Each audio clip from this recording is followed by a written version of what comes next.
From Microbe TV, this is Office Hours. I'm Vincent Racaniello, and today is April 26th, 2023. Welcome, Virophiles, to our little secret corner of the internet Wednesday nights where you can come to learn about viruses or just to chat and make new friends. I want to welcome everyone tonight for coming. Already 62 of you. It warms my heart. And let me thank our moderators right up front here. We have Les. We have, a lot of Les. Steph. We have Peak. Peak probably left already. He was here very briefly. And we have Tom so far and Andrew. Welcome. Thank you for coming again and moderating. And thanks everyone for coming again tonight. It's been a busy day. Let me tell you a couple of things here that are on my mind.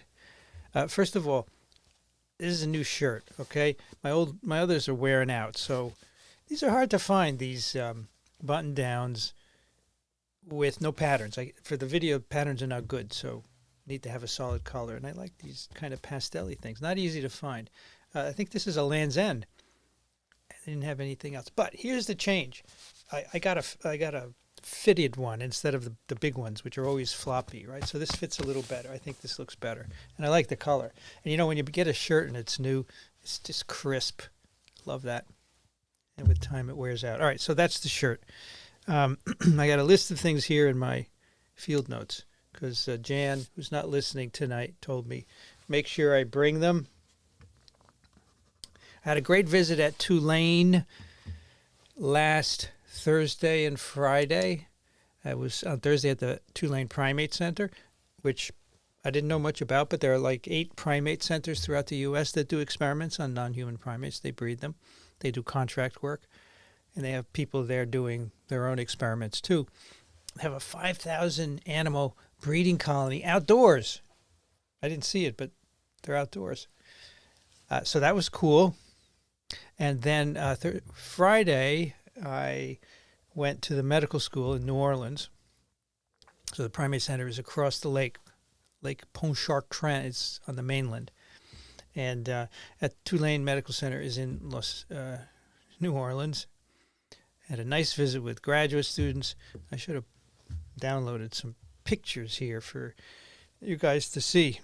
I had a good time with them and went to dinner, and I was part of I forgot what it was, but the whole day was spent with me and graduate students and giving a talk and so forth. So it was very nice.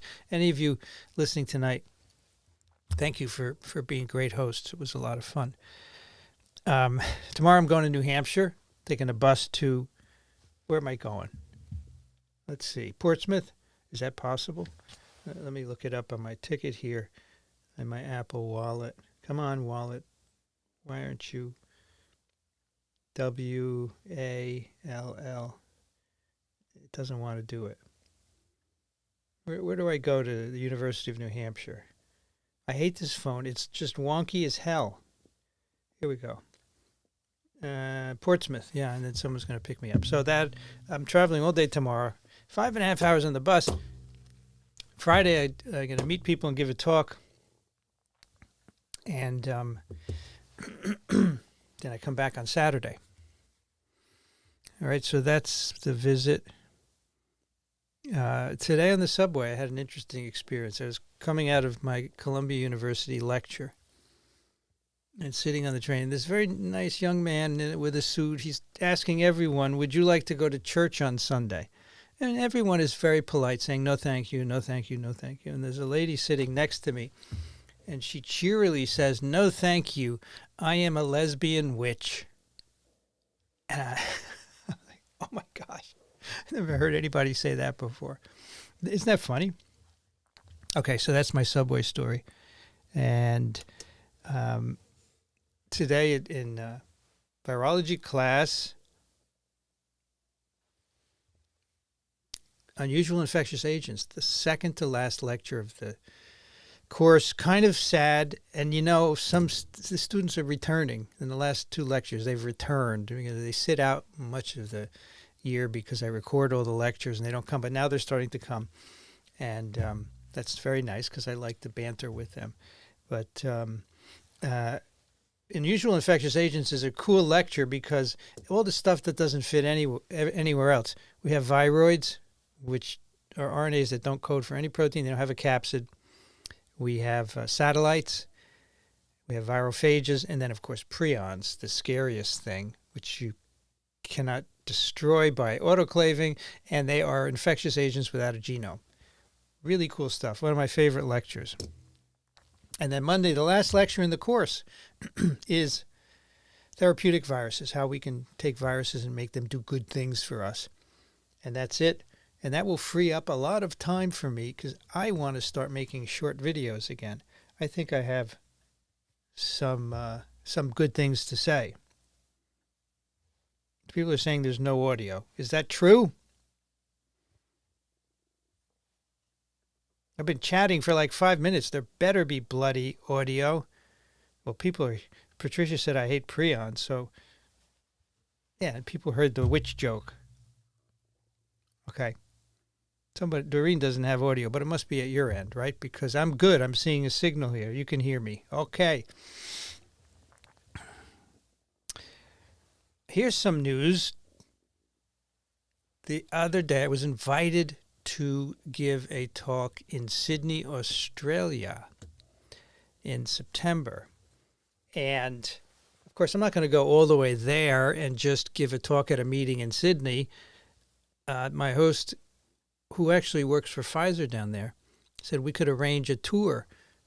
So I think I will try and do a couple of TWIVs around, find virologists down there and do some TWIVs. Anybody in Australia here tonight? If you are, we should hook up. Unfortunately, New Zealand is pretty far away from Australia, right? Otherwise, I'd pop over there. But I don't think we can do that, right? Yeah, prions are fascinating.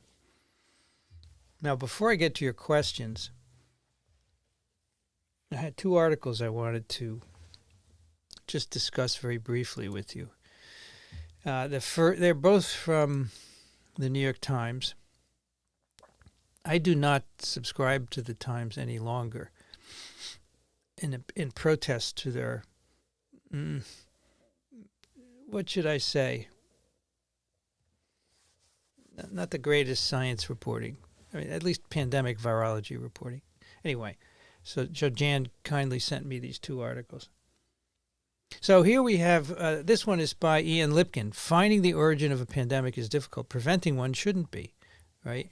Ian Lipkin, Director for Center of Infection and Immunity at Columbia University, my colleague. And he talks about how it's difficult to track the origin of outbreaks.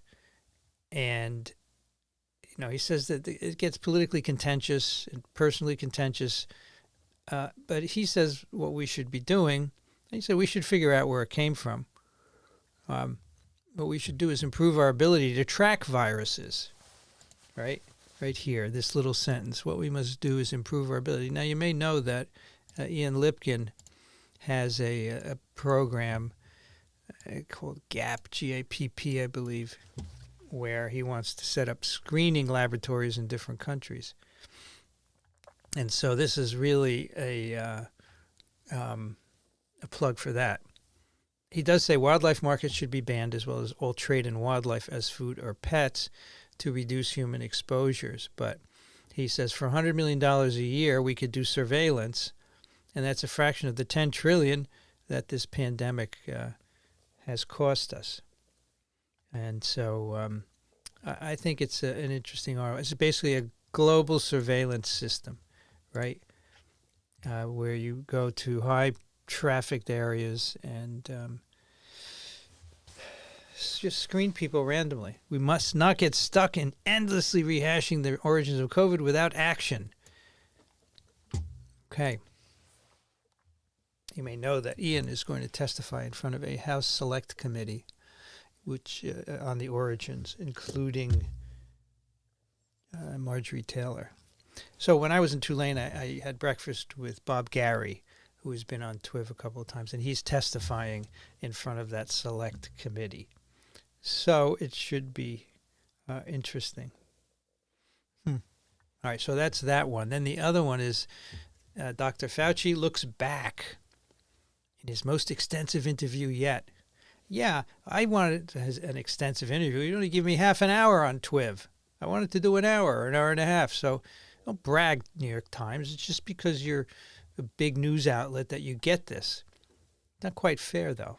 Anyway, so this is all about how he's being vilified, blah, blah, blah. But I just want to focus on a couple of things. You know, he admits he did some things that were wrong in the beginning.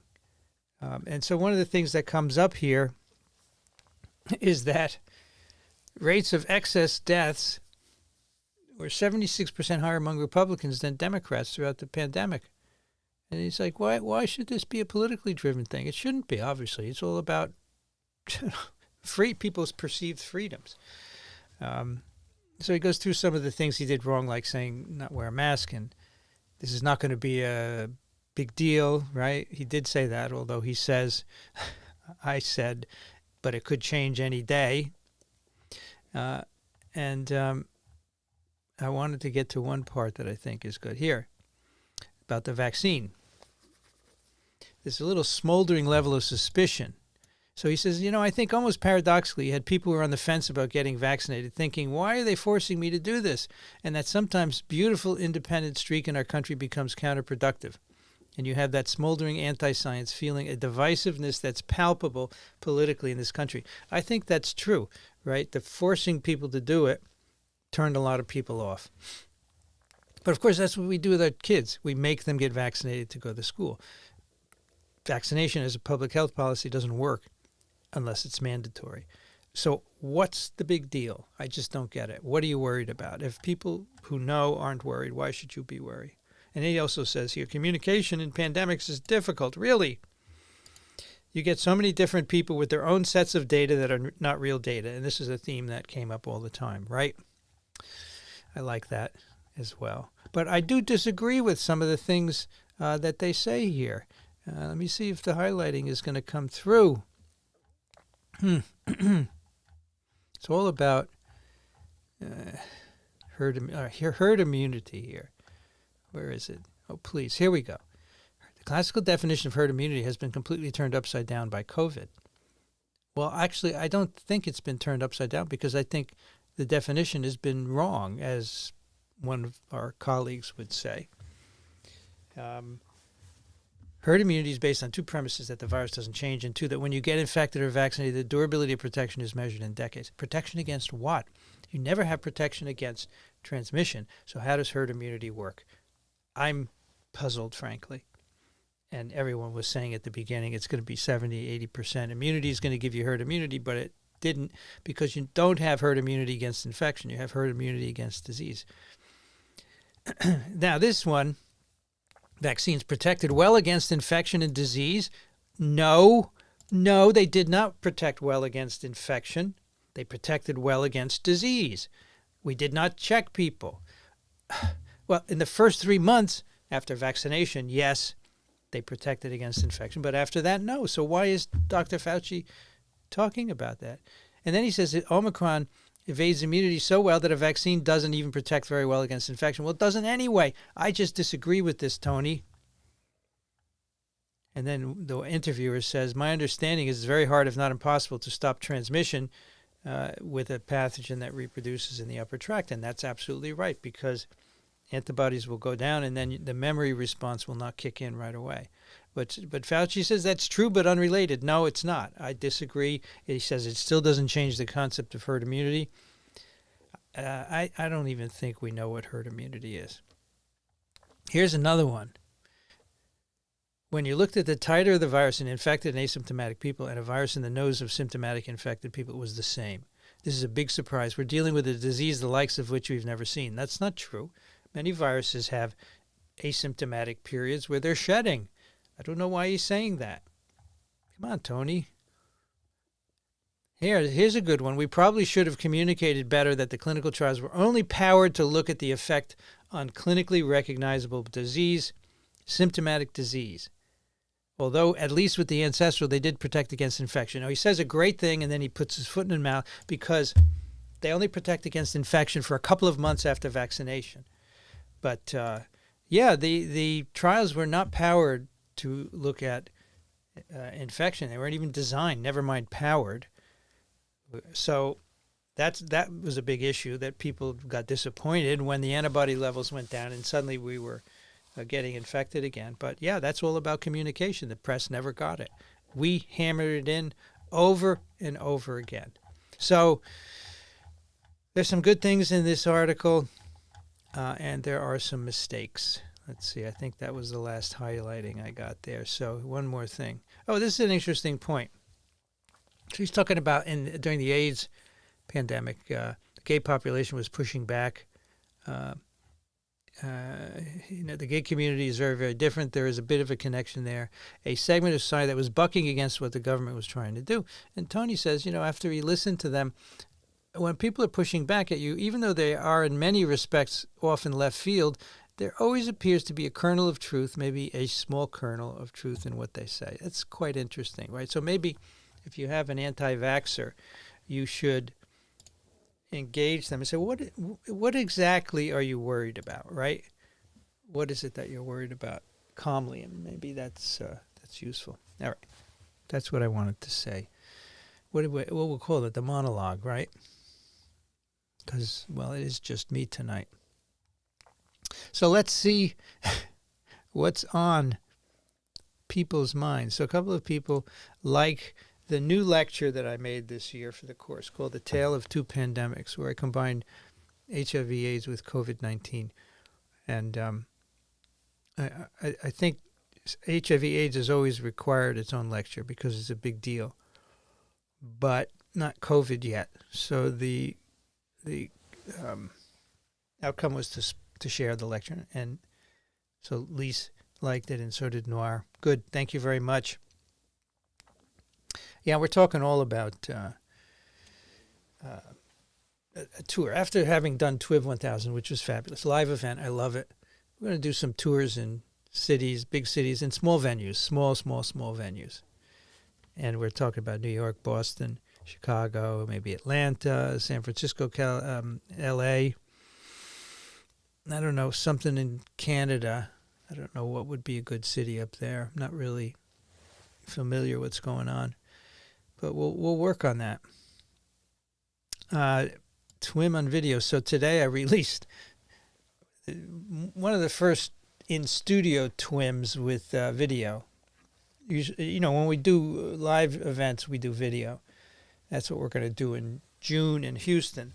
But in studio, it's usually audio only because some people don't want to be on video. But a couple of weeks ago, this episode, 285, How Plague Got Pathogenic.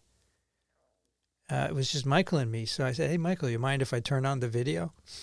So you can go watch Michael and me do TWIM 285, I think it is. I definitely think video is fun. Maybe I can talk to some of the other co-hosts and convince them.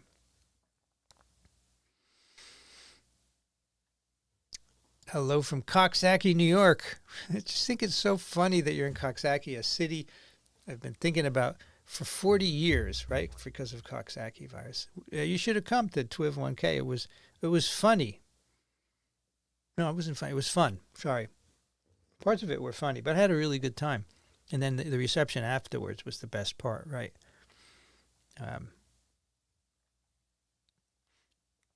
Where everyone got to meet us. I just thought that was fun. Okay, what else do we have here? Ooh, Guatemala, yes. Lots of cues for today. I hope I can answer them. I have no pretense to being able to answer everything. I will do my best. And thank you, Luis, for your contribution to science communication. All of your contributions go towards maintaining the incubator and our productions and so forth, which I am now doing nearly full time. which is a lot of fun.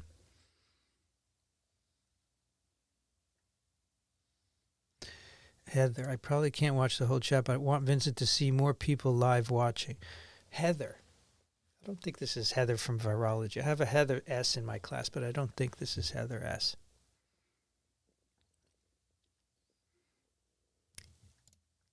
Oh, Yvonne. Yes, you were there. I'm glad you liked it. I enjoyed the TWIV team stories, yeah. And then I think our science, our transformative science stories was cool. And I also like Jeopardy a lot. I like Jeopardy. What is a viral infection whose only symptom is eye tearing? Epiphora. I must have had a real case watching TWIV 1000. Oh, that's so nice. Yeah, that's very nice. I appreciate it.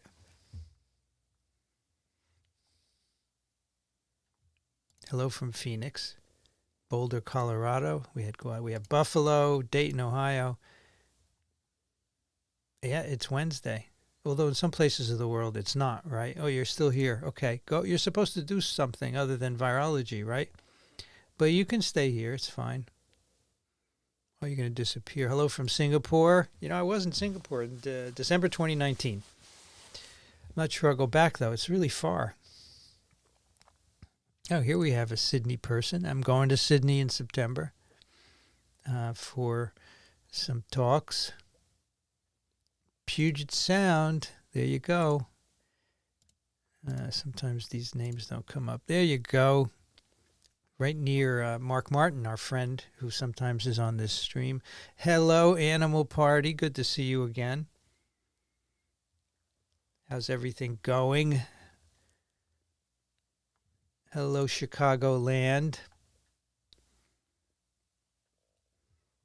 Brian writes, a friend is in a nursing home with a COVID outbreak. The rumor is that the cause was a kitchen worker having come to work while sick. Assuming no direct contact with residents, is this plausible? So, well, first of all, did the sick kitchen worker have COVID? Were they COVID positive, or is this just a rumor? If the kitchen worker stayed in the kitchen and never served, I don't know how everyone else would get sick. You're not going to get it from the food. I very much doubt it's being sucked into the ventilation system and distributed. So I don't think that is a likely scenario. Thank you. Thank you. You look crisp. Yes, I feel crisp tonight. Crisp shirt. At work, I have a lot of deer flies and horse flies around, always biting. What are the chances of getting infected with tularemia? Wow. I don't know. Francisella tularensis. So, deer flies and ticks. Yeah, so your deer flies could carry it. Yep.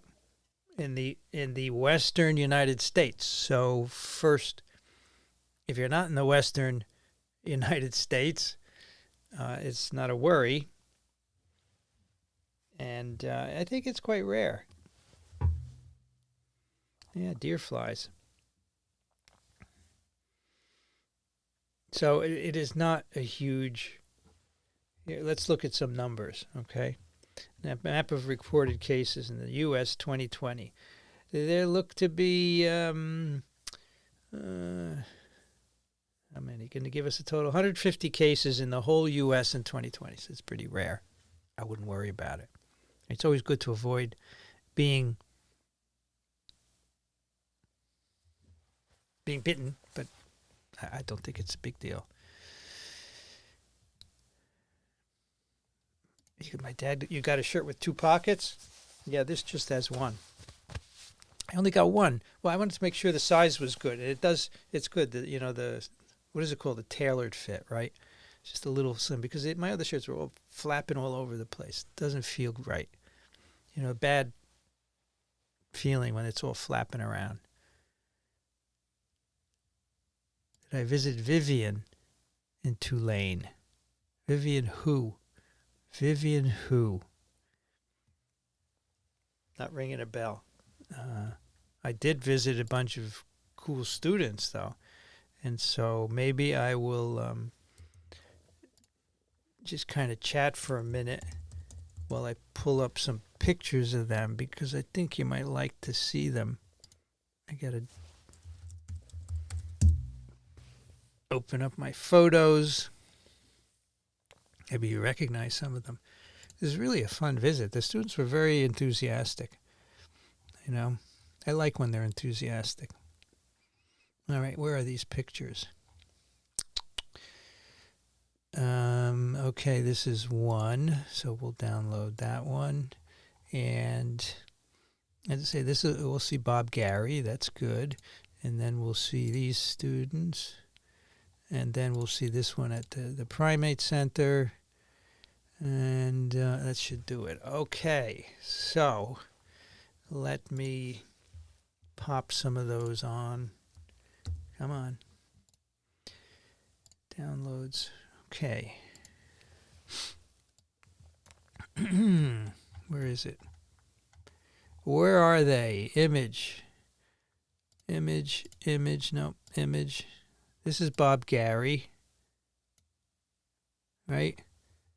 You guys know Bob Gary, right? He's been on TWIV a couple times. And he's into a lot of viruses. Lassa, Ebola virus, SARS-CoV-2 origins. So that's Bob. And where's the picture with the students? That's the one I wanted to show you guys. Where is it? All right, we'll show you this one. This is dinner at the I got everybody with their eyes closed. This is on Lake Pontchartrain. This is near the Tulane Primate Center. This was my host, who I can't remember. And this is Monica Embers, who works on Lyme disease. And this is Jennifer Manuzak, who works on HIV and malaria.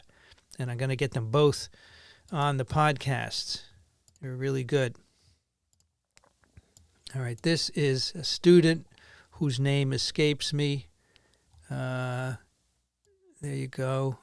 I forgot it. We had dinner out here on the terrace. Can't remember her name. Very nice lady, though. And I need to get one more picture because it didn't download for some reason. Let's go back to the photos. Let's see. New Orleans. Here we go. Click. Download. All right. Now let's try and get it.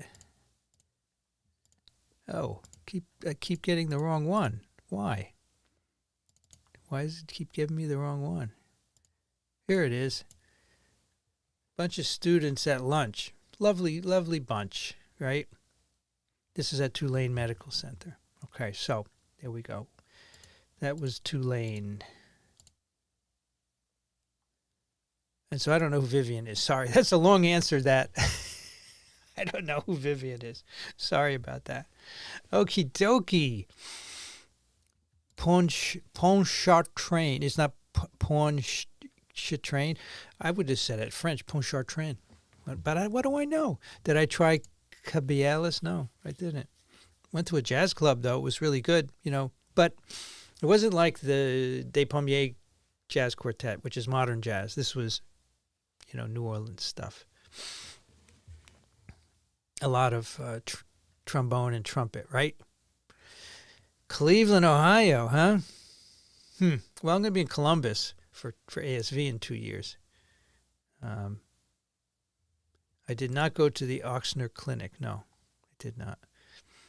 What are your thoughts on wastewater epidemiology? I'm very bullish on wastewater epidemiology. I like it very much. If you listen to the episode with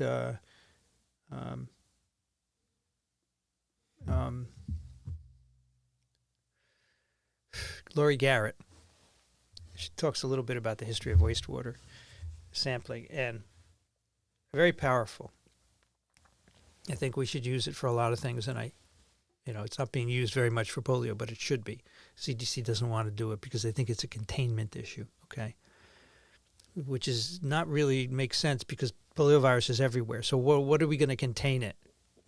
And everybody's vaccinated. So anyway, I like wastewater epi for a lot of viruses because even respiratory viruses, they get caught in your mucus. You swallow the mucus, it goes through your tract, and then it's out in the feces. So you can track respiratory infections, you can track gastrointestinal infections, and you get sample, and you can do PCR for all of these viruses at the same time.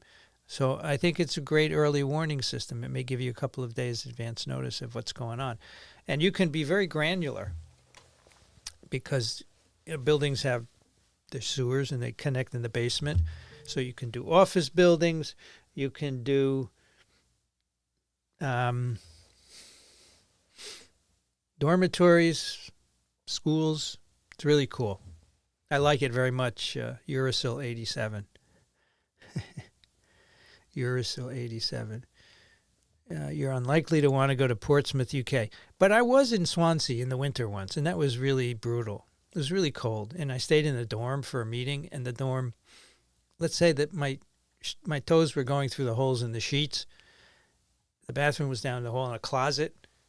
Oh, my God, it was so cold. But I'd like to complain, but it's okay. We're all in it for science. It's okay. Well, Rach is going to go to sleep. It's 1 a.m. here. Hello, Rach. Come back another time. It is nearly Walpurgisnacht, where the witches in Europe have a big convention on top of a German mountain. It's funny. She didn't look like a witch, but what do I know? She was nicely dressed, right? Lipstick, makeup, nice dress. I guess witches can look like anything, right? It's just funny that the guy was a very young conservative guy. Can you imagine what he thought? She says to him, no, I don't want to go to church. I'm a lesbian witch. Oh, boy. That's still funny.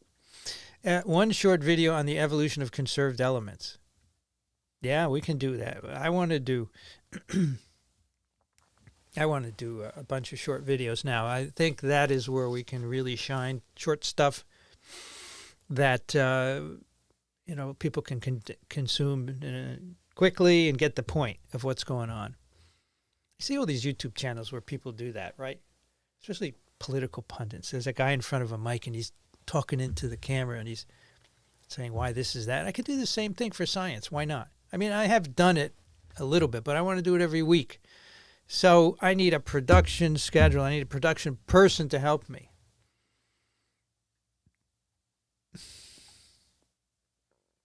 I don't know if I should put your comment up, Steph. I'm not going to put it up because maybe it would offend some people. Well, it's pretty funny. For those of you who are in the chat can check it out. Oh, thank you if you love the video. Well, the faces were a bit dark because the chairs were not in the right position. The lights were mostly on our legs, and if you notice, some of the faces are dark. But if you're enthralled by the content, you won't notice that, right? But I did get some comments on it. It's okay. Thank you, Lisa, for your contribution. I am pretty sure I know that person on the subway. Really? Which one? The one asking to go to church or the one who's the lesbian witch? It was on the number 1 between 116th and 34th Street. Just before the stream, I watched a short 30-second video of DeGrasse Tyson explaining why we should nudge an asteroid heading our way rather than blowing it up. That's something I could do. For example, I could say, let me just tell you something, what I've been thinking lately. So many countries used oral polio vaccine for many years after it was released in 1961. And we knew that it paralyzed kids. 1 per 1.4 million doses. In 2000, we decided that was no longer acceptable, so we went to IPV. Now, looking back, I don't think it was ever acceptable. Right now, the U.S. is using IPV, but for the eradication campaign, WHO is using OPV. Much of Asia, Africa, and kids get paralyzed from it. I don't think that's right. I don't think that's right because they say, oh, it's easy to administer. I'm sorry. I don't want any kid paralyzed. Do you agree that we don't want one kid paralyzed by OPV? So I was the proponent of OPV. I thought it was brilliant and simple. But now I realize, I used to go to trials and testify where parents of paralyzed kids were suing the vaccine manufacturer. And I always said, it's a required trade-off. But now I regret all that. And I don't want to paralyze anyone with OPV. There must be a better way. And people say, Vincent, we can't use needles everywhere. Not going to work. But so figure something out. And, there's NOPV2, which is a modified form of OPV, which paralyzes kids less. 40 to 50 times less. That's good, but it's not zero. I want zero paralysis. Why? Because IPV is zero paralysis. Why should we accept anything less? So I'm going to make a video explaining my position on that. That's one idea. Okay.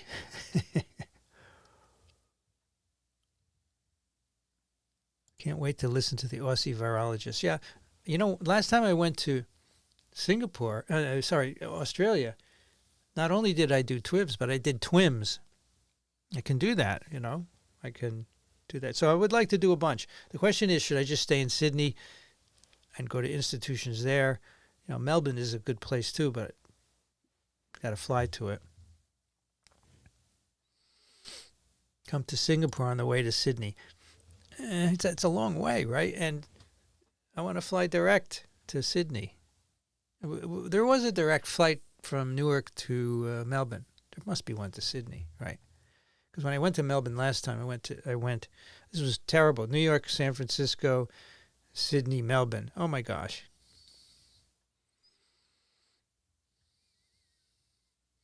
New Zealand is as far from Australia as Moscow is from London.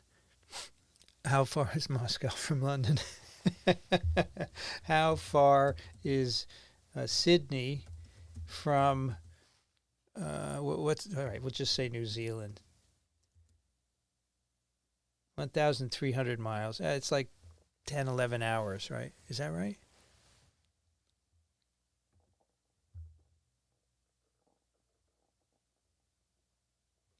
It can be done if you want to do it. Let's put it that way, right?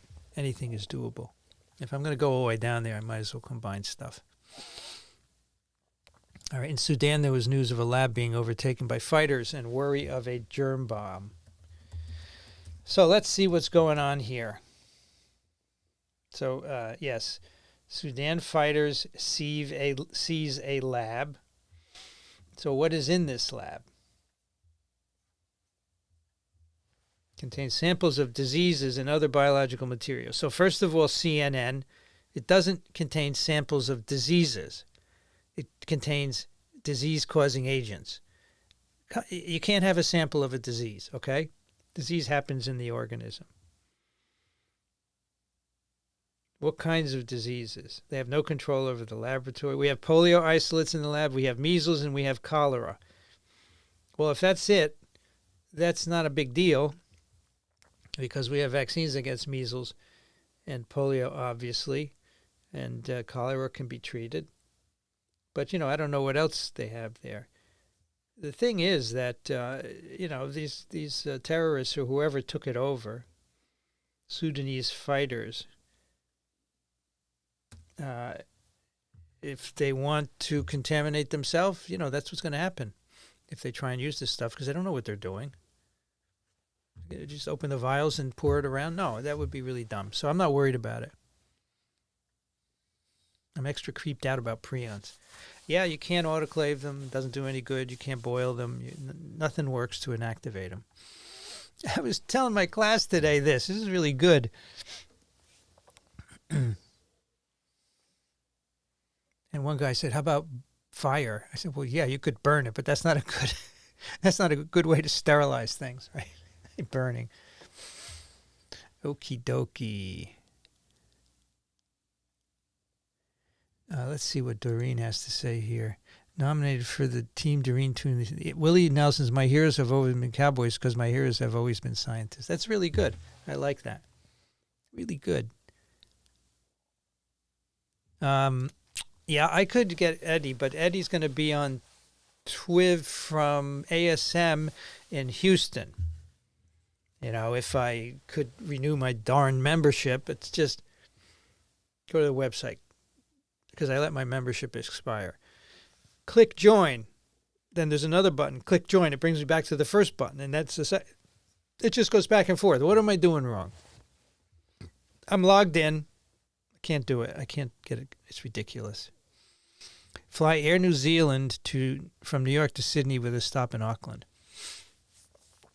I got to fly United, man. My miles are on United. I'm totally captivated, right? Because I'm Platinum 1K, so I get treated well. It's really good. I know it's kind of offensive, but I put all my miles in one place.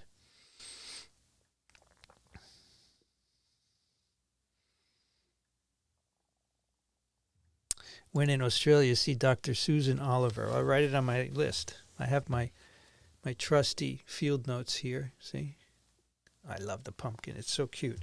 Okay, Sydney, Susan Oliver. So Amy says hello to everyone because Amy is in Geneva for WHO meeting.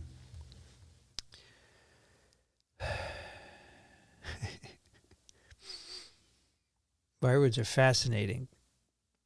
Yep. Cellular DNA-dependent RNA polymerase is copying these things. And in one case, the one set of viroids is actually a DNA polymerase from chloroplasts. Yeah, interesting. Interesting how that works. And we did a TWIV on prions. Yes, there it is. Thank you, Les. You bet. Wastewater epidemiology is the answer to what? Early warning?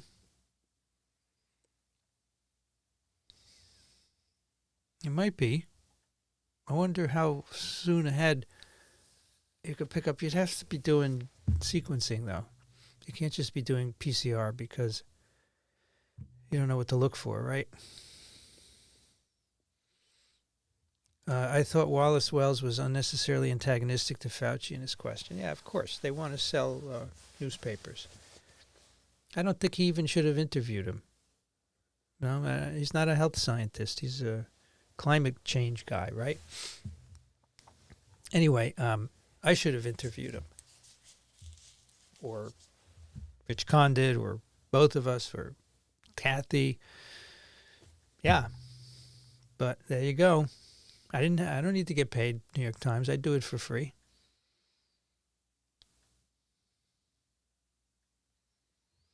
Philip Zelikow said it was about incompetence or response during a crisis that the U.S. seems to flub again and again, regardless of administration. Yeah, I mean, the numbers in the U.S. are horrible, as pointed out in that article. We screwed up. And, you know, we're, as Fauci said, we're the richest country in the world, and we screwed it up. How is this possible? Well, because we're not a country. We are 50 countries, and every one of those 50 countries has its own idea about how things should be done. And I don't know, maybe it's fractious in Europe as well, but they get things done in any other countries. Have you read the article about the weirdness of GIS-8 in science?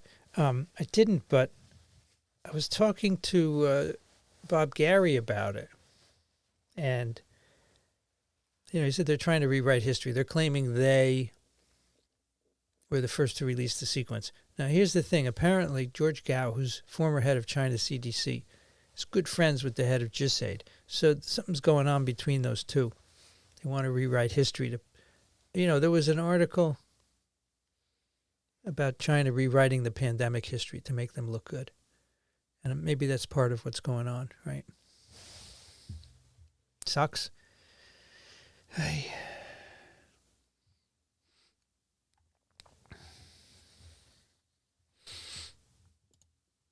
Are there any SARS-CoV-2 research findings that have helped us to better understand the common cold corona better? Actually, I think people started re-examining common cold coronaviruses during the pandemic, and we learned some things that we didn't know. For example, that the common cold coronaviruses undergo antigenic variation. And, of course, we saw that with SARS-CoV-2 subsequently. And that results in multiple infections, from year to year. And then we also saw how people get infected repeatedly. So I think this is actually useful for SARS-CoV-2 because probably that's going to be the pattern of SARS-CoV-2 at some point in the future. It'll become the fifth common cold corona, right? So the common cold coronas are informing us about COVID. That's the way I look at it. I'm interested in the S2M of viruses. What is the S2M of viruses? Let me look it up. Oh, stem loop 2? I'm not sure that's what you're talking about. Yeah, S2M is a stem loop motif. Interesting. Yeah, I think that these non-coding regions are very interesting. I studied them for years for poliovirus. And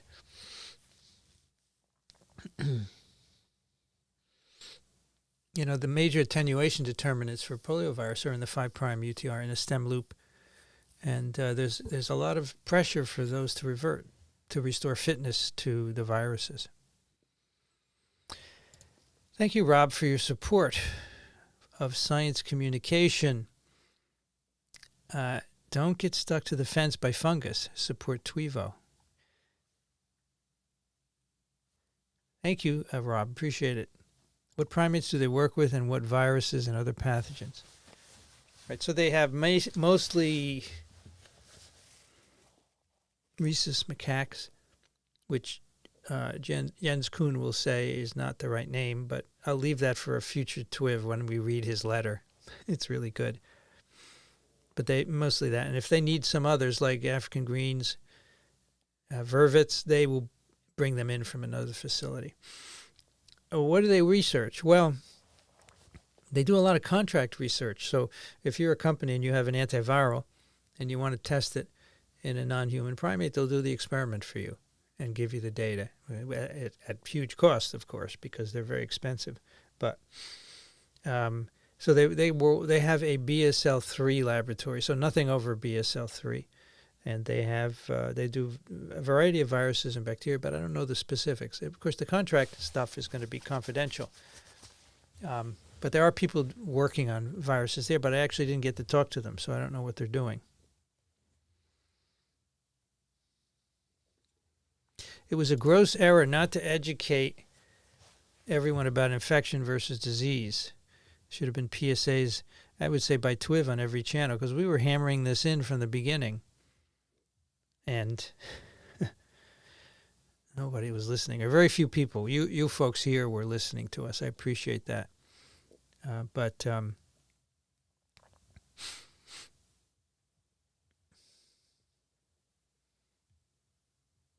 everyone had it wrong, apparently. I don't understand why Tony Fauci thinks vaccines prevent infection. When you think about it, before PCR, you couldn't even look to see unless you did a plaque assay or an infectivity assay, which was laborious and not available for all viruses. So we didn't do that. So I don't know why you would conclude that, preventing infection is a very hard thing to assess, right? You'd have to have a trial and PCR people every day, and they definitely don't do that. But yeah, I agree with you, Peter. We should have educated people better, but we didn't know.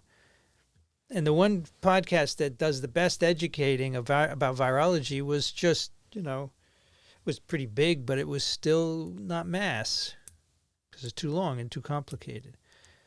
So we have to be ready for the next one with shorter content. I want to build a team that can do it really quickly. So if you want to join my team, Vincent at microbe.tv. There's a kernel of truth in all conspiracy theories. Well, Fauci was saying that when people are objecting, you may think they're fringe, but there's a kernel of truth to what they're objecting to. He said you should give them attention and figure out what it is. Okay, Sam was in the Moderna trial. They only brought us in at some time points and in case of symptomatic disease. Yes, they didn't bring you in for an exposure. Absolutely right. They just wanted to know if it presented COVID. And that's the way vaccines are tested. So the polio vaccine was tested to prevent polio. It was not tested to prevent infection. I'm not even sure how they would do that. Take fecal material and do a plaque assay? I'm not sure that would be good. Peter says, I talked to a couple of anti-vaxxers. They thought the vaccine would kill them in 10 to 15 years. You know, it's hard to argue against that sort of thing, right? Because, I mean, I have no data that says no, it won't kill you in 10 to 15 years.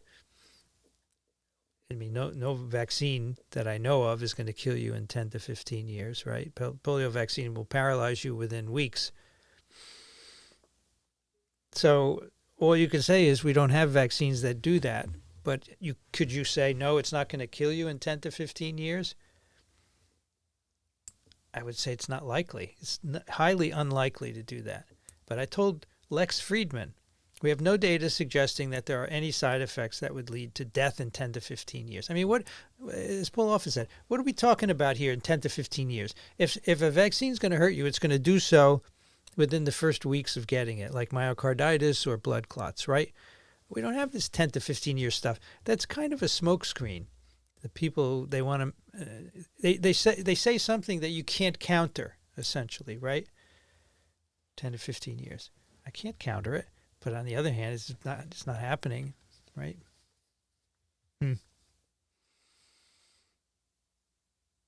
Yeah, thank you, Animal Party. Jeopardy was great. Mary's in Boston. Yes, if we do a live show, you'll hear about it. Now, folks, if we come to your city, you need to come. You can't not show up. Just kidding. Obviously, if you have something to do, you don't have to show up. Do something from Australia. I will do. I mean, we're going to record. I'm guessing we're going to record podcasts in academic settings. I'd like to do them in front of an audience. So I'll talk with my Pfizer guy and see if he's up for that. I think we could find an audience in Sydney for couple of podcasts, and I agree the video is good on all the podcasts. I would like to have Twim have video as well. Yeah. Hello, Siddhartha. How are you? I met Siddhartha at TWIV 1000. Good to see you. Yep.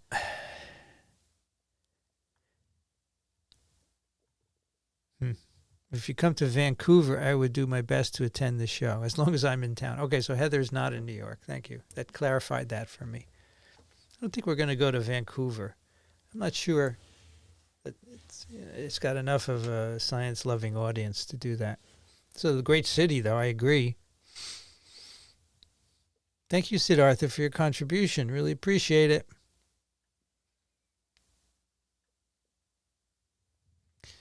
My observation, HPV in men is no joke, people. Awful, get vaccinated. Yeah, anogenital warts are no joke, for sure. And cancers, right? Yep. Now, you need to get vaccinated early in life. If you are, before you become sexually active. Otherwise, you will have acquired one already. If you come to Syracuse, you could draw from multiple universities in this area, including Cornell, and a vibrant community. Oh, that reminds me. So we're going to do an immune in Ithaca in September. I'm going to go up there because someone's going to be there as a guest for some speaking engagement, and Cindy was going to grab her for an immune. So I will go up and do it in her office. Ithaca is easy to get to. I can fly up there quickly, so it'll be fun. Yeah, so Nels is really into the live stream. totally, right? He's amazing. He just can't get enough of it. He loves the interaction. I have to bring him on here where he can get 300 people because, we have less than 100 on Tweevo, but he really took to it after the first time I showed it to him. So we do all the Tweevos live now. It's great. So Urisil is from El Paso. UTEP. How are you? I've never been to El Paso. Where have I been in Texas? Dallas, of course, Houston, and Austin. Oh, I was at College Park, Texas A&M. That's right, for TWIV 501, I think. Yep. TWIV video could have a fixed photo for those who don't want to be on video. That's not a bad idea. I will float that by them. Yeah, that's a good idea. Thank you. So let me write that in my book. So because we can't remember everything, right? For TWIM video photos. By the way, I asked Rich Condit to come to office hours tonight, but he couldn't because he's in Boston. Apparently the Bruins are in the playoffs, and he's bringing his grandson. So that's a good excuse not to come here. But he said he'd come back another time. So I'll see if he can. I'll see if he can make it next week. I think we're doing it next week. Let's see. Next week is May 3rd. Oh my gosh, we are already in May. Yeah, we could do office hours with Condit next week. I'll ask him because you guys asked for Condit. And then I'll get Nels on, yeah.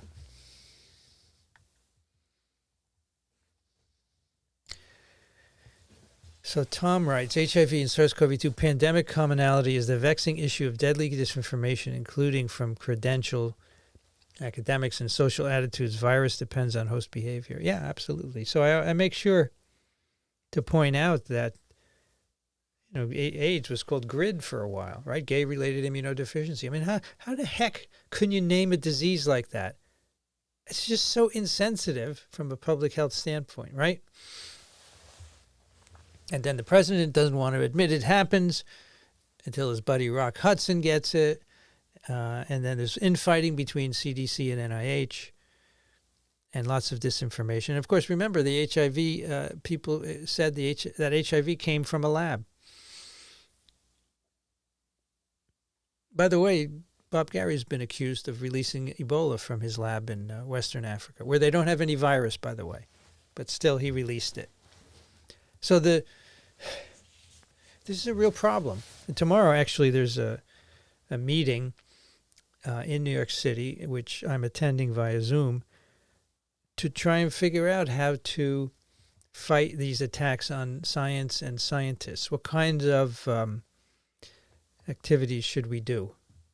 And we'll see if we can come up with something.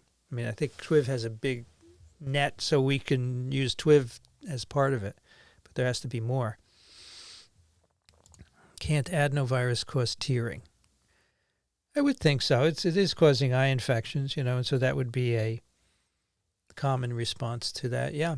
And yes, Kathy was really good at TWIV Jeopardy. That's right.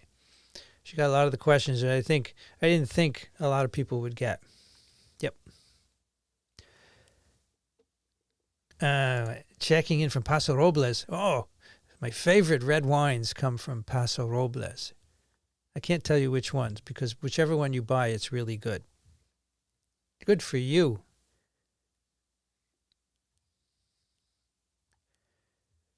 I would love some more virology Jeopardy, so we're stoked I got a few answers right. I want to use it more, but I'm not sure how. So do you think we could make a segment of TWIV like now and then and just do Jeopardy for 20 minutes? What do you think about that? And we could keep score.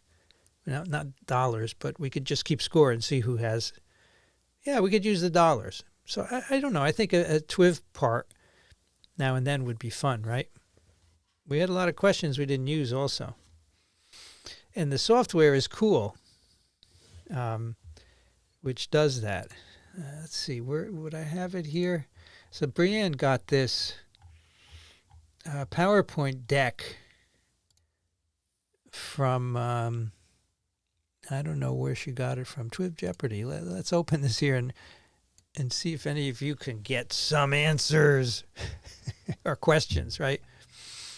Let's open this up and we will see. That's what Elena, you got me going here now. Okay, this is your fault. Where is it? Where is it? Open. Come on, open it. Here we go. TWIV Jeopardy. No, I don't need two copies. No. Okay, I'm going to share the screen here so that you guys can see this. This will be cool. All right, TWIV Jeopardy. So here are categories. We have RNA viruses, parasites, DNA viruses, viral ecology, viral immunity, and TWIV trivia. Okay, somebody pick a category and a number. I'm looking at the chat. Let's see how quickly. There's a 30-second delay. You know, it's not great, but I'll wait. Yeah, what's Carmack? This would be natural as a host. Yeah. All right, pick a 20 minutes of Jeopardy on TWIV would be great. Pick a category. I think there's too much of a delay here for this to work, unfortunately. But I'll wait for the first person to pick a category and a dollar amount. All right, PVV TWIV trivia for 200. Here we go. And so I have to actually put it in full screen mode, but I'm not sure that that'll work on the. So TWIV trivia. How do I get to the actual question? All right, I'm going to have to do it here. TWIV trivia for 200. This was the topic of TWIV episode number 1. There it is. So what was the topic of TWIV episode number 1? Dixon got this. Oh, you guys are great. You're all into it. Everybody's picking a category. You know, that's a big delay, unfortunately. It's like 20, 30 seconds delay between me doing this and you guys seeing it and responding. It wasn't Ebola. What is West Nile virus? Noir gets it right, and she even puts it in the proper format. Okay. So we could go to TWIV trivia for 400. Well, there you go. This term for a portion of an antigen that is bound by an antibody is often used on TWIV as a malapropism for episode. You guys know what this is. This is too easy.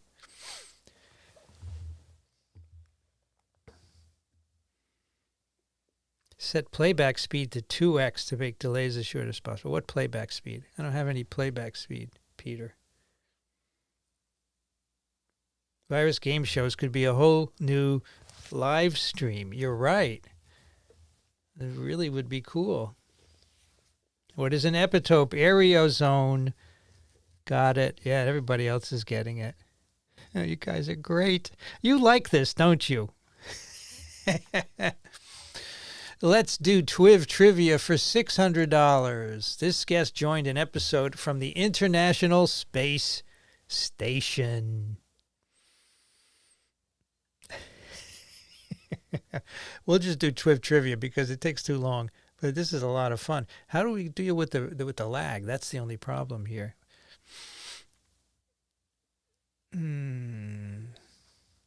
It's I still don't see the slide on the actual live stream. Now you're going to see it. There you go. It's on the playback side. If you set playback to 2x, the playback side. I don't know what the playback side is of the stream.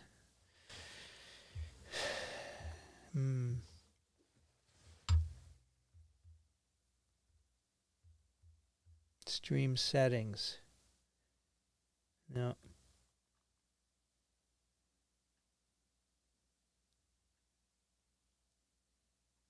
It's for you viewers, not a... Okay. You don't remember the name of this person? Kate. Yeah, Doreen got Kate. It was Kate Rubins. Yeah, she was the astronaut. All right, let's do one more here. Let's sit back here for 800. For episode 200, Vincent, Rich, and Alan toured this site.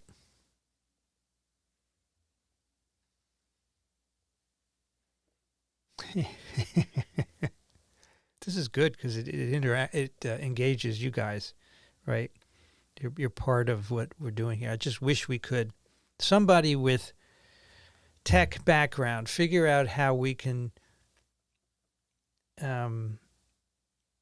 decrease the lag here. Is there some setting I can do between when you see it?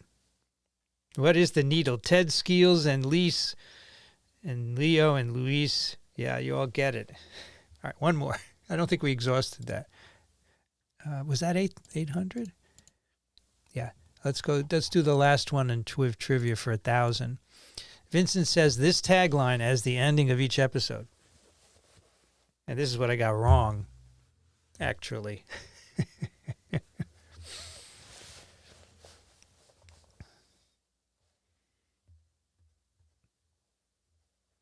This is really funny. You guys are into it. Okay, here comes the last one now.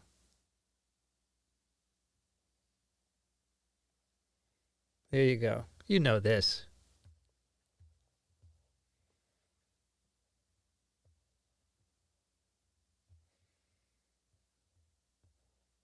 Another episode has gone viral. Another TWIV is viral. That's right. Ted Skeels got it. So I am watching the stream on my laptop, but you know the image is originating on another computer, so there's a lag there, and that's the problem.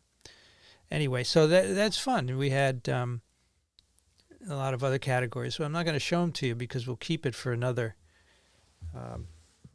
We could do it on another live stream if we could figure out the lag problem, because it just takes too long. Although maybe it's not too long, right? 20 seconds. What the hell? That was fun. We'll do that again. Are bacteriophages older than other viruses? Yeah, I think they are, because bacteria evolved on Earth before eukaryotic cells. So, yes, phages are older, for sure. Thank you, Mary, for your contribution to science communication. Charleston, South Carolina, where Michael Schmidt is from. Did you catch Michael on Office Hours a couple of weeks ago? That was fun. So ASV is going to be at Columbus in 2024, which is going to be here before you know it. It's just over a year away. We're going to do a TWIV there. I can get you in.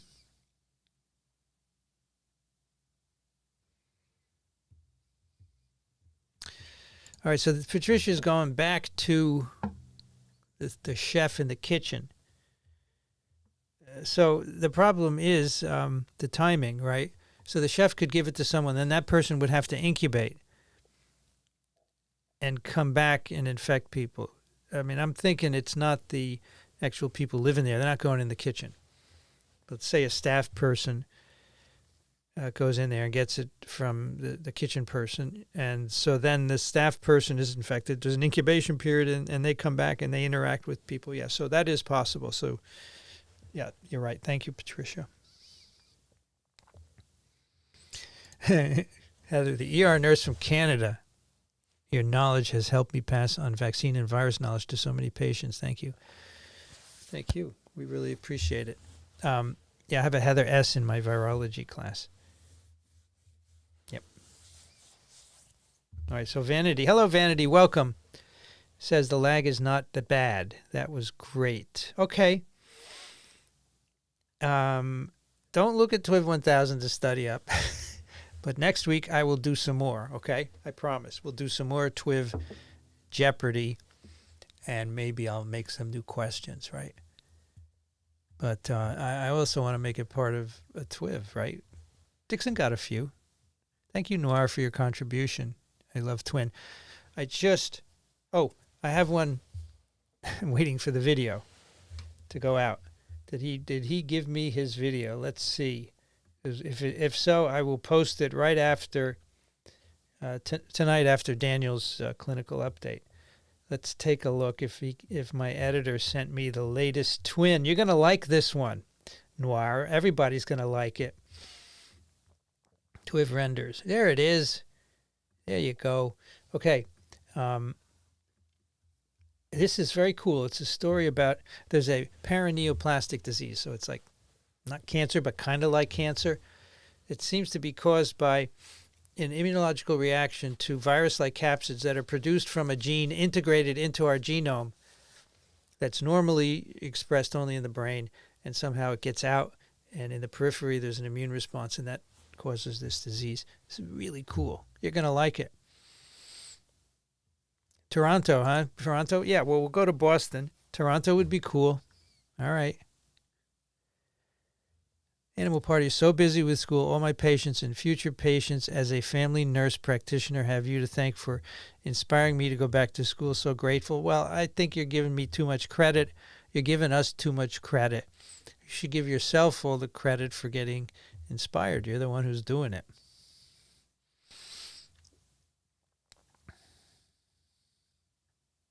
Final test in pharmacology tomorrow. Just taking a little break from studying to listen to my favorite professor. Oh, thank you. Thank you very much. There's a heart for you. Which I did at the end of TWIV 1000 or somewhere near the end. Yeah, because I love everybody out there in the audience.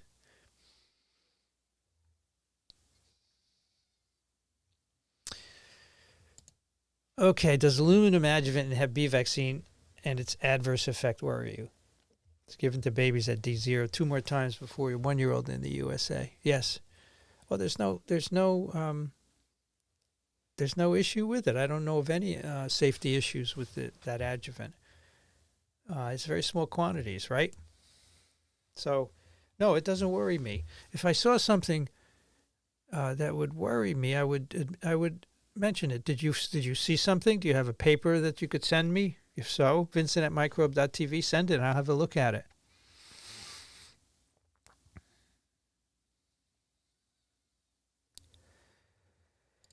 Could you talk about the specificity of the N antigen used in the COVID rapid antigen tests and to which extent they cross-react? So the N antigen nucleocapsid is the most conserved protein among all the SARS-CoV-2 variants that have emerged, and only later with, I think, some of the Omicron subvariants, where is there a problem with an amino acid change altering the specificity, which then was fixed. But it extends through most of the variants, and so that's why you can use it as a test. So you look for the antigen using an antibody reagent in the lateral flow kit, and you can look to see if you are currently infected. Right, so there's a window of time when you're going to be making an antigen, and you can test for that. So it's quite specific to SARS-CoV-2, and it works throughout most of the variants. Let me just check one thing here.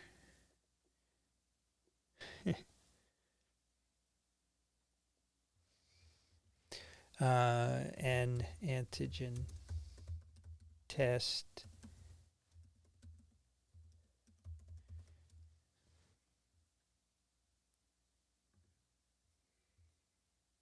yep. Sensitivity 65%, specificity 99%. This was a 2021 paper and testing it in real life clinical situations. But it is, the cross-reactivity is really good. That's the bottom line there, yeah. Hello, Rima. Welcome back. Are you back from your, I forgot what you called it. Welcome back. Yeah, you ended up getting sick instead of hibernating. That's right. You said you were going to hibernate, yeah. Come to Boston, Harvard, or MIT. Plenty of large and small auditoriums available. I'm pretty sure all you need is a sponsor in the biology departments. Yeah. Yeah, we can do that. I kind of like the idea of a public space, you know. It's just, you're going to attract different people, I think. But we could use a university auditorium, yeah.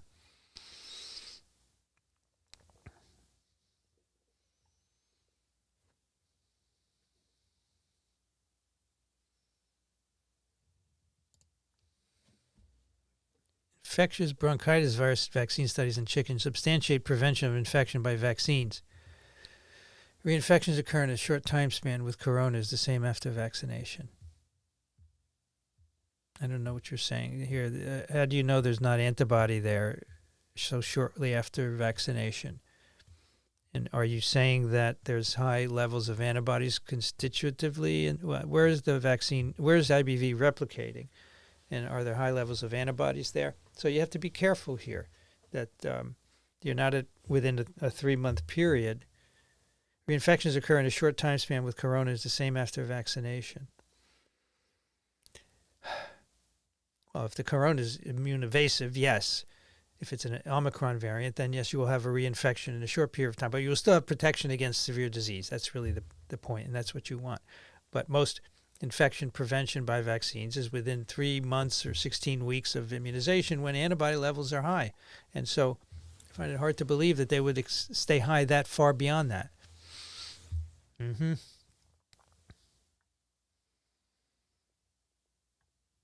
Okay, so we're working on pronouncing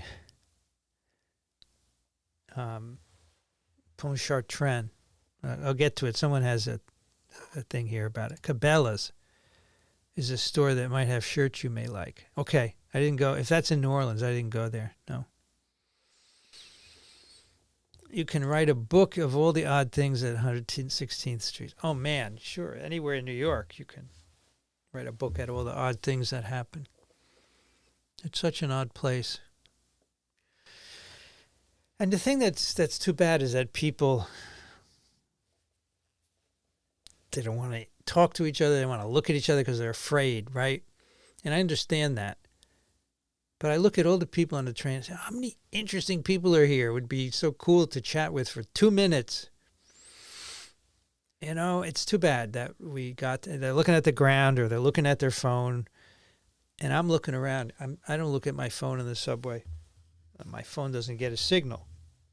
But I find it more interesting to look at people. And I'd love to talk to them. Some of them, not all of them. You know, sometimes if something happens, you have a shared moment of whatever, and you say something, but mostly you don't. It's too bad. Are bobbleheads available? Should I order some? I reached out to the company, and they said they could make 50 for me in a bulk order. So I don't know if people would buy them. I don't want to have 50 bobbleheads of me sitting around and not people buying them. I could give them away. Yeah, you're right. I'll order them. I'll let you know when they're available. Oh, someone also asked about the print, that nice black and white print of us in front of the audience. And yes, Chris Gandayan is going to arrange to have prints of that sold. That's really good print, right? And he owns the rights, but he will do that. And we'll share the revenue so that we can get something for him and Microbe TV. But yeah, I'll let you know. I'll let you know here on the live stream for sure.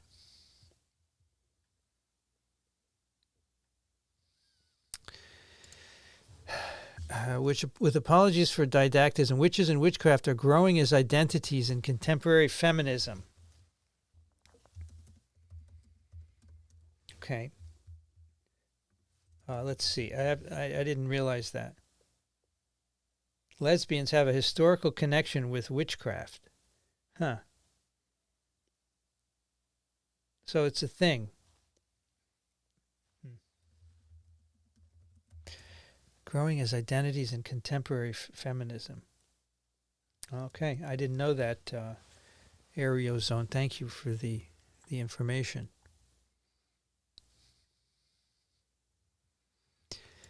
preprint from the Menachery lab. Omicron spike N679K mutation acts as a loss. So first of all, N679K is not a mutation. Okay? It's an amino acid change. The mutation would be the underlying nucleic acid change. And I hate to be pedantic. Actually, I don't hate to be pedantic. You should know the right way to call things. Spike N679K amino acid change acts as a loss of function change, attenuating in vitro and in vivo.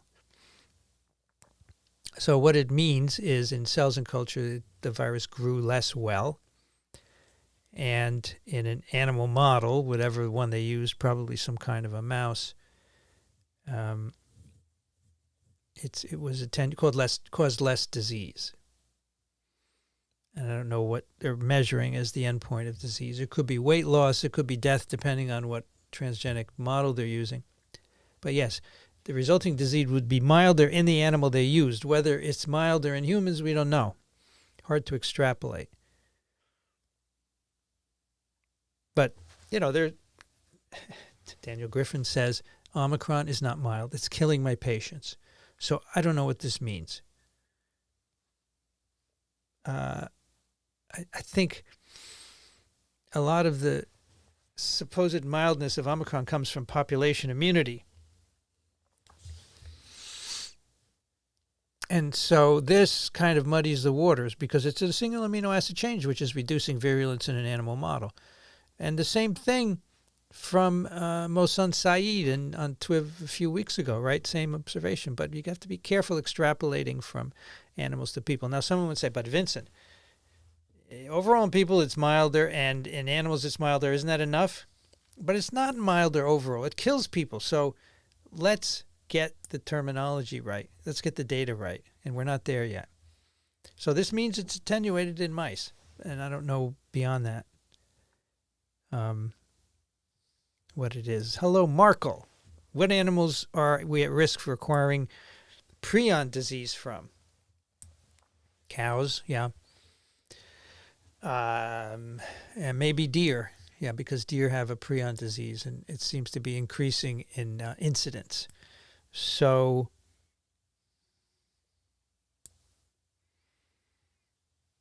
be careful if you're having deer, because cooking it is not going to inactivate the prion. I just don't touch meat anymore anyway, not because it's dangerous, but I don't have to worry about it. Surprised to read that mineral oil was used as an adjuvant for polio vaccine. Huh. I never heard of that. Let's look it up.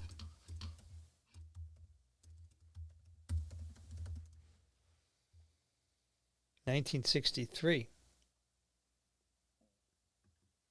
Yeah, they used mineral oil. I have the article. Intramuscular administration in monkeys of Salk polio vaccine and Freund's incomplete mineral oil adjuvant affected very marked potentiation of neutralizing antibody response. It's not unexpected. But I don't know if it was in humans. If it was put into humans. Let's look at another paper. Yes, it was put into humans. And apparently it got some reactogenicity. So they discontinued it. Yeah. So they did have mineral oil for a while, but they stopped using it. It's no longer used, which is good. And they don't use any adjuvant right now. You don't need it with IPV for some reason. I'm not sure why. It could be that the RNA acts as an adjuvant. But I am not sure why we don't need... Well, we don't need it. That's the conclusion for polio vaccine. But why, I'm not sure.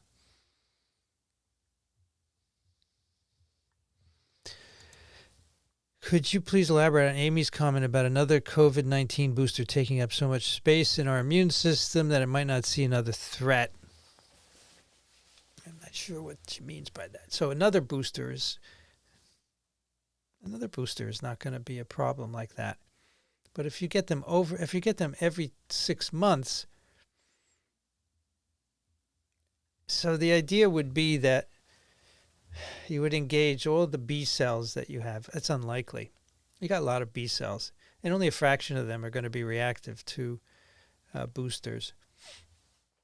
I think we should let Amy explain that, because I'm not going to recount it properly, and I think one booster is not an issue. Certainly, getting boosted every 6 months is not a good public health strategy. Even if you're 75 and older, current CDC FDA recommendation is to get another booster this year. But I don't see why you would do that instead of just having an antiviral. Now, I know a lot of people can't get Paxlovid, so in that case, maybe you want to get a booster. Yeah.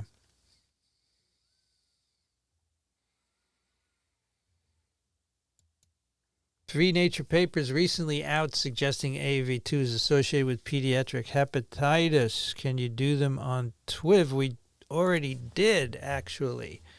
TWIV, Emma Thompson. I was in, where was I? I was in Manchester last year and did a TWIV with Emma. She's great. Pediatric hepatitis with Emma Thompson, number 937. This was before it was published. It was in preprint. So check it out. TWIV 937. I'm very proud when we are ahead of things. Very proud of that. Hello, Tracy. How's it going? I like your virus there. That's very cool. Could a whole high rectal dose of polio protein be used? I don't think this is useful. No. I think we should develop a way of ingesting not polio protein. Well, maybe. Here's the thing. You'd like to have mucosal immunization. You don't want to have to inject it. So no needle. OPV we don't want because it paralyzes kids. So put something in a capsule that you could eat, that you could swallow, and it would go into your intestine, uncoat, and immunize. So what is that? Is it a protein? I don't know. I don't know what it would be. It could be a protein, could be a capsid, something like that. But going in the rectal, no, because people are not going to like that. They have a hard time with anything there. Most people do, or many people do, and I don't think that's a good way to... a lot of parents are not going to want to have their kids immunized that way. That's just my feeling. I could be wrong. Let me know what you think. Short videos. You have a gift of explanation. Thank you. I appreciate it. I like it. I like explaining. I like when people ask questions. I like being challenged. I like your reactions. I like teaching very much. And yes, it is decades. Someone should take my stack and put it in a new sleeve, right, to keep it going. Hate to it disappear, right? But it will disappear forever because my influence will live on, right? It would be interesting to have a Spanish language TWIV in the future. Some of my lectures were translated into Spanish by a colleague in Mexico, but not all of them. But they did very well. And a TWIV is a different story. So there was going to be a Spanish language TWIV in New York years ago. I even went and helped them think about it, but they never got off the ground because they were postdocs and they're too busy. That's the problem. But that would be good. Maybe invite Neil deGrasse Tyson to TWIV to talk about lessons learned in his work for science ed for general audiences. So, I think it's a good idea, but, cold emailing Neil is not going to work because he's too busy. Cold emailing me works very well because I read all my email. Just, not popular enough. But he's too popular, so I don't know how to reach him. I guess I could go through his agent.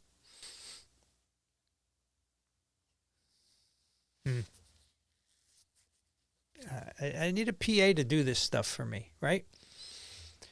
I can say, hello, PA, could you somehow contact Neil's PA and set up something instead of me doing it? I think it's a good idea, yeah. 3 hours from Sydney to Auckland. Okay, that's not bad. I'll think about it. It depends on how. Andrew, should I go to New Zealand? Would it be worth it? Could I do a couple of podcasts there? Let me write down Neil deGrasse Tyson. Neil deGrasse Tyson, TWIV. I got to get in touch with this person. I met a physician at. This is funny. I met a physician at TWIV 1000. He's a critical care doc here in New Jersey. He wants to come visit the incubator. So we set a date. He said, "I'll bring lunch. How many staff should I bring it for?" How many staff should I bring it for? Yeah, just me. How many staff? As long as you're going all the way to Australia, you might as well go to another metropolitan. So what's the flight from Sydney to Melbourne? Notice I said Melbourne right? Because they taught me when I was there. I mean, if it's an hour, that would be fine. Yeah.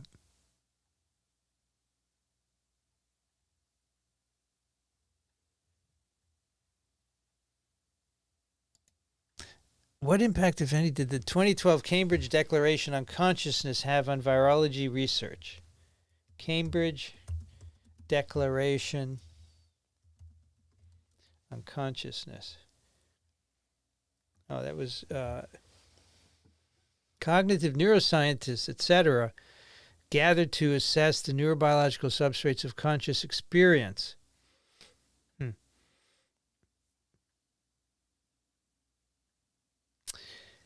I can say with all seriousness that I don't think it had any effect on virology research. I don't know anyone that knows about it. I certainly don't know. But I could be wrong.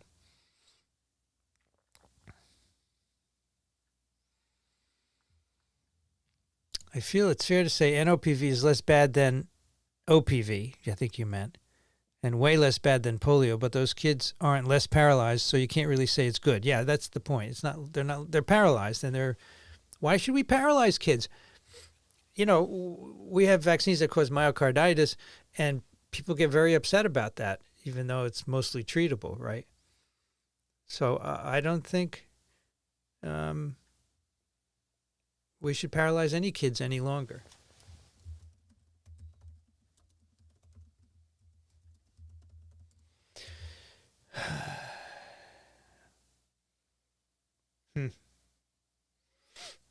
All right, so here we have a question about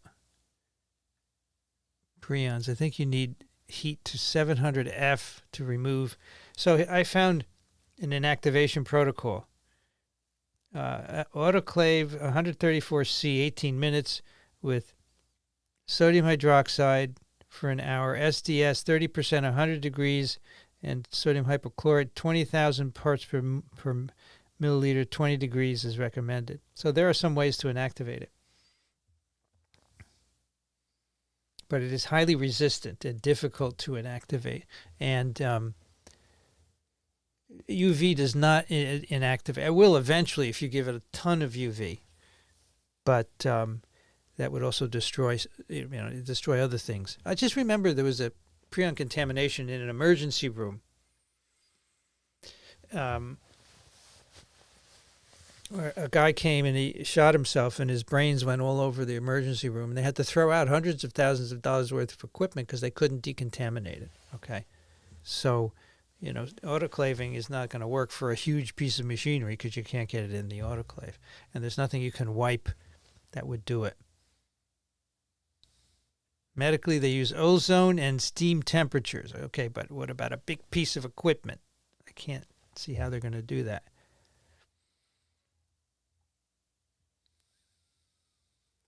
I think Vincent could also teach Neil deGrasse Tyson some things.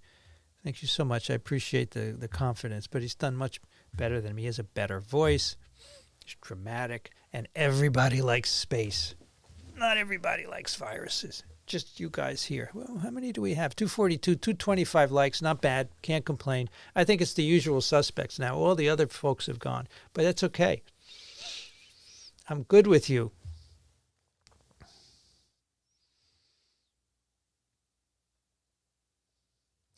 I'm sure Kathy can fix your... No, that's ASV she's involved with. ASM, I can't get it to work. Would acetic acid or ethanol inactivate prions? I'm not aware of that it's been tried, or, well, it's probably been tried.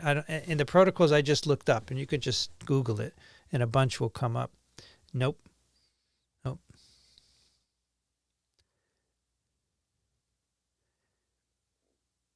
All right, now we have people asking me, how do I know viruses exist? And, I'm sorry. You want to be contrary without listening to the facts, okay? Just take my virology course, and you will see that viruses exist because tens of thousands of virologists have been studying them, and countless additional information.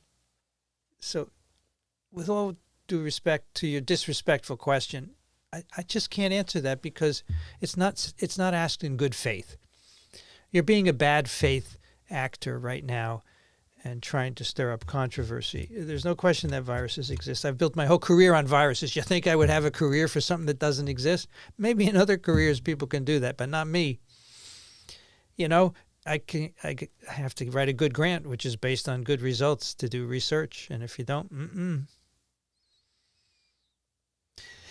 Yeah, in fact, there was a nice curve I showed today in lecture showing the inactivation curve of viruses with UV, and the bigger the genome, the easier it is to inactivate it. And then as you get to smaller genomes, you need more and more UV. Actually, not UV, but ionization. And then the prions are way off the scale. They need a lot of ionizing radiation to inactivate them. So you can do it. It just takes a lot, which can damage other things, obviously. Oh, Amy was there, but she wasn't on stage. She was in the audience. Yeah, she was there. She actually was wielding the microphone at one point. How to dispose of, let's say, deer with CWD. And they say put it in a trash bag and bury it in an approved landfill. So, yeah, there are plenty of,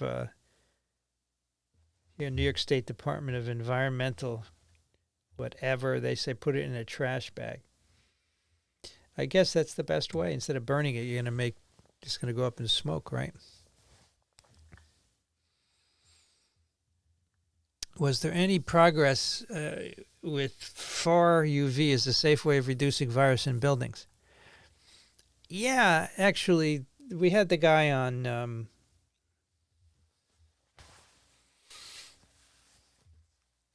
Twiv a while ago during the pandemic, and I subsequently asked him, and he said many buildings had put them in. So they put them on at night and they use them. But, exactly how clear... clear it was that they were working is not obvious to me. So they're in place in many buildings. Yes, so that's the answer.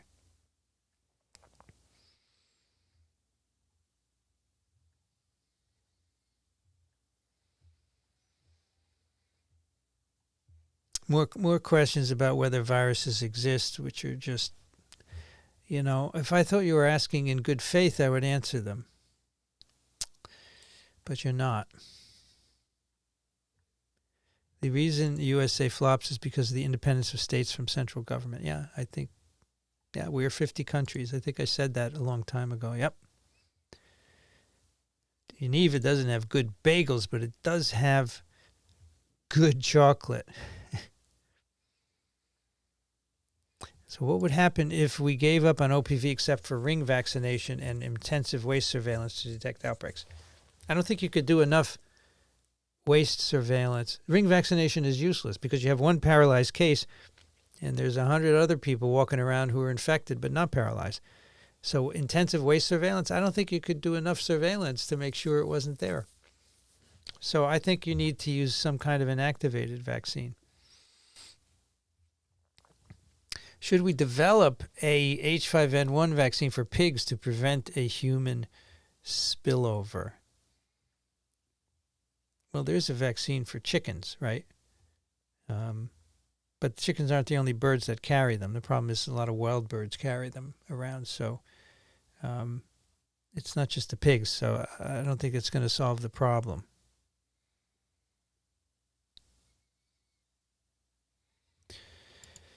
Chloroplast DNA polymerase and viroids.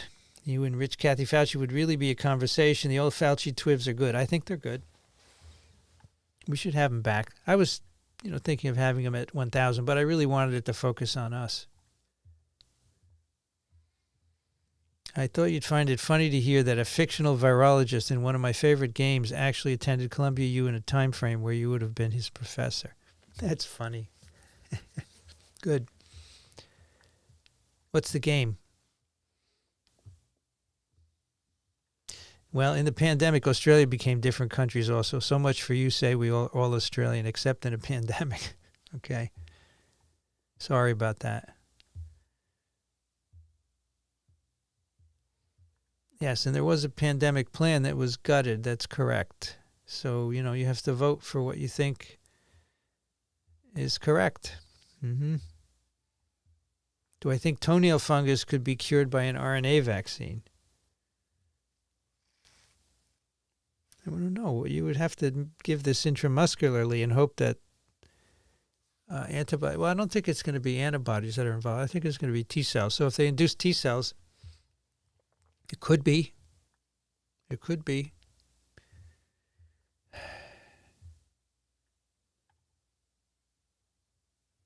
I like this quote. The pressure to conform to narratives is incredible at all levels of education and influence. Yeah, it is, isn't it?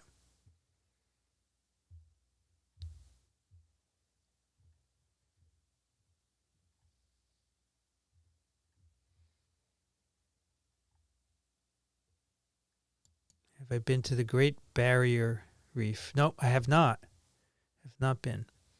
Hello, Vanity. Welcome. Welcome to our office hours. I got measles vaccine years ago at different points in my life. Might I have run into people with measles and contracted measles, but the immune system neutralized it? Yeah, you might have. It might have replicated a little bit in your lungs, and then your antibodies and T cells took care of it. Yep, most likely. Depending where you were, because not all countries have a lot of measles, right?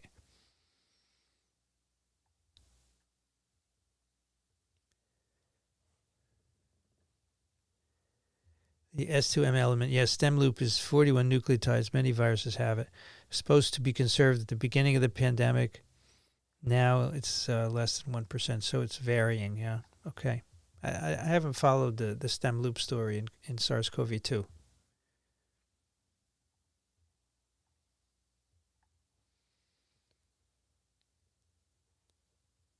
The counter to 10 to 15 years is to ask to see the study showing the virus won't kill in 10 to 15 years. Yeah, that's true.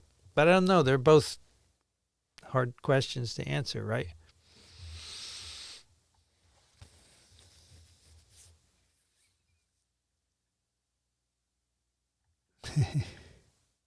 Thoughts about a fungus section for TWIP. Well, they do fungi on infectious disease Puscast, okay? So I think you should go there. Here's the Microbe TV Discord server if you want to go there and chat with like-minded people. If Minneapolis doesn't get a show, I will fly to Chicago. Minneapolis should get one. Yeah, that's another good one. Yep.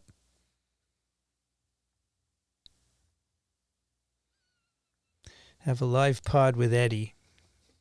I could do that. Have trouble with people equating the virus with a cold. It's certainly not for everyone. Also, just watching Daniel, you'll learn about new autoimmune risk from any infection. It's significant. It depends on the person, right? In most people, it's going to be a cold, especially after multiple immunizations and maybe some infections.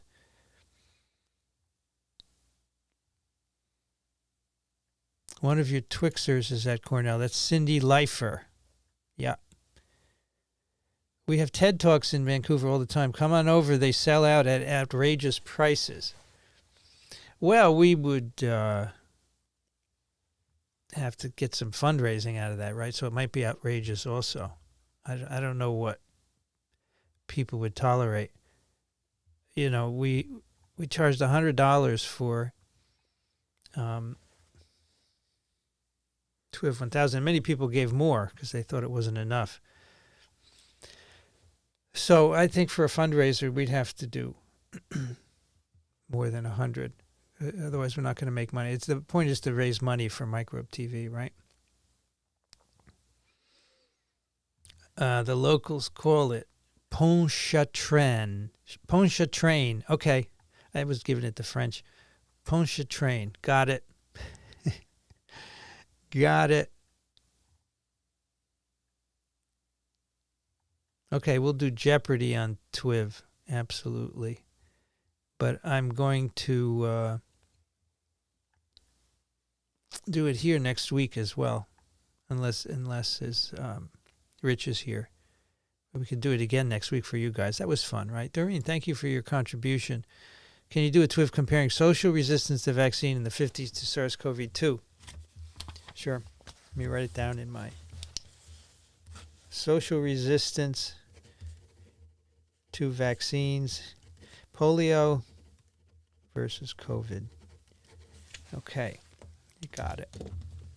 We'll get some person who is an expert. Keep in mind, Jeopardy is a commercial product. Yeah, I mean, we're not going to make money off of it, right? TWIV doesn't, you don't have to pay to watch TWIV, right? So I think that's okay.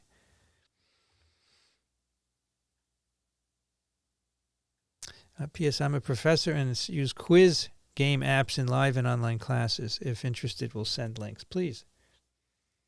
InternetMicrobe.tv. I assign extra credit to my class to play CD4 Hunter, which is a game, a virus-based game, obviously. And here's all the Jeopardy. It's good. I love it. You guys liked it, so we'll do it some more. We stumbled on something really good. I'm a mother in Sydney doing your virology course. Well, I don't know if you heard, but I will be in Sydney in September. And we may do some TWIVs, so keep an eye out for it. How long would you wait after symptomatic COVID before getting Shingrix? Daniel would say, I'm not going to give medical advice, but Daniel would say, as soon as you feel better, no fever and feel no symptoms, should be okay.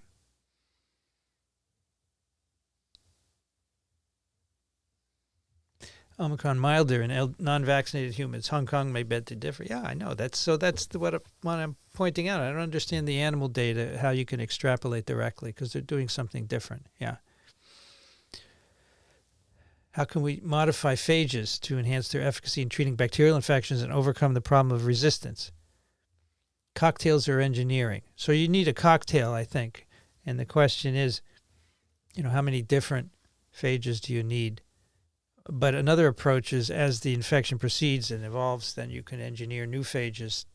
So you can engineer them as the patient is being treated. So I don't know which is going to be better. I think we have to see. We have to do some tests.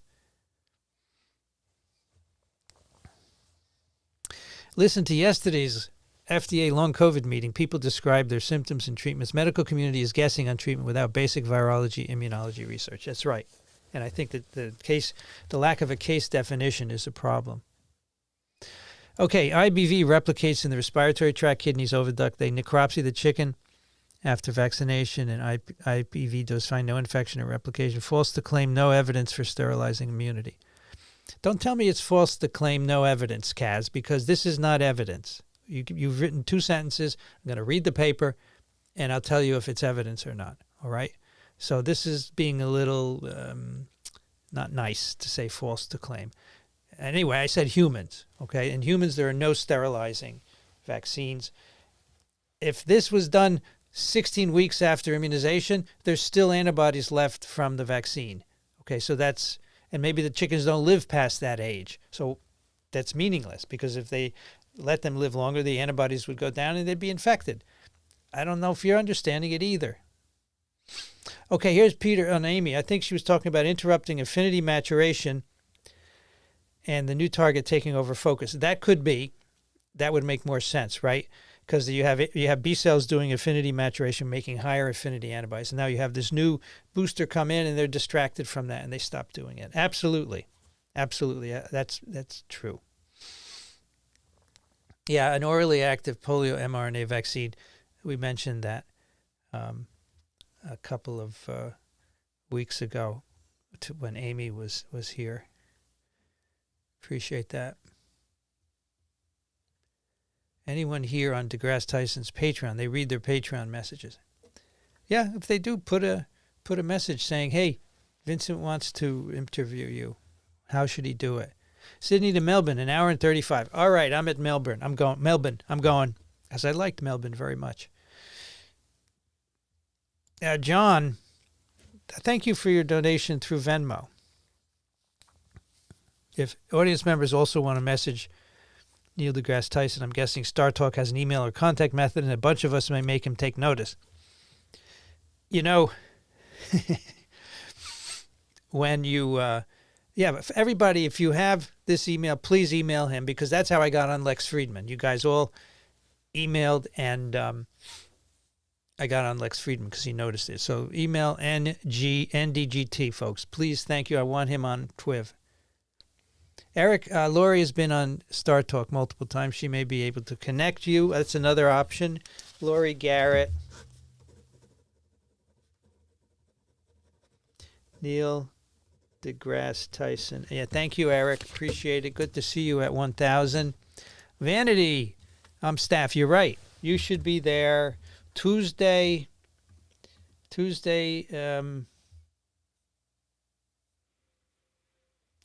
9th. You know, let's say 10:30 a.m. And he will bring, I'm serious. If you're around, come, and he's going to bring lunch, and we can sit around and chat. I think Bill Nye would be better. Yes, I think they would both be good. Someone told me I should get Bill Nye on too. And I'm willing to do that. I think they would like it too. Yeah. All right, I'm going to have to wrap up here. How about a collaboration? I don't think these guys are interested. I don't think they're interested. They have their own big deal, right? What's your favorite Twiv merchandise?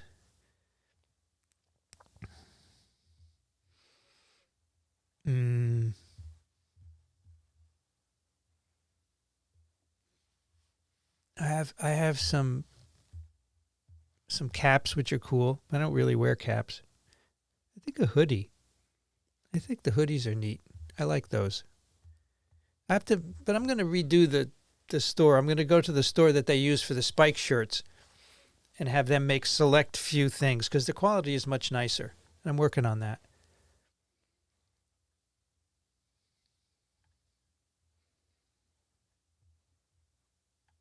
If the attending numbers go down, we could do a Zoom instead of YouTube Live.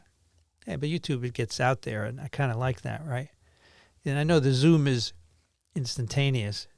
Although there is a way to connect Zoom, to do a Zoom and have it stream. So everybody's on Zoom, and it's streaming. So us on Zoom would not be laggy. That's a possibility. Yep. Why can't we make antibodies to prions? Well, we can in other species. We can't make our own antibodies because they're us, right? They're self. Can we find bacteria with enzymes to digest them? The structure makes them really resistant to proteases. That's the problem. All right, I have to do a TWIV clinical update with Daniel tonight because I am leaving tomorrow for New Hampshire. So I will now end this live stream. And, when I begin, I always think, is anyone going to come? Is anyone going to have any questions? And we always have a really cool 2 hours, and it's all because of you folks and these wonderful moderators. Let's see. Tonight we had Les, we had Vanity, we had Tom, we had Steph, we had Peak for a while, but he went away. Did I get Andrew? I always forget Andrew. Sorry, Andrew. I got you that time. I mentioned Tom. Thank you all for coming and moderating. We'll be back again next Wednesday, 8 p.m. next week. Thanks to all of you for coming, all 260 some of you at one point. Ian, thank you so much for your contribution. Ian is in New Zealand. Maybe I come visit you, Ian. Who knows? You can dual stream YouTube and Twitch. There's no delay on Twitch.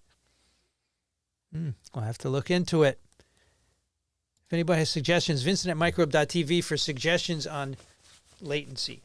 Anyway, in the meantime, folks, thank you all for coming and have a safe week. And we'll see you next week, 8 p.m. Wednesday Eastern.